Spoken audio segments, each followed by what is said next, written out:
সবাইকে ঐক্যবদ্ধ থেকে দেশকে এগিয়ে নেয়ার আহ্বান জানিয়েছেন অন্তর্বর্তী সরকারের উপদেষ্টা আসিফ মাহমুদ।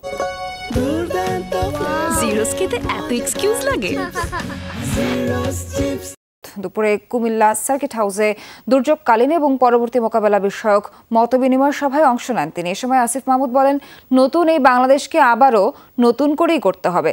জনগণ এবং প্রশাসনের মেলবন্ধনের মধ্যে দিয়েই তা সম্ভব।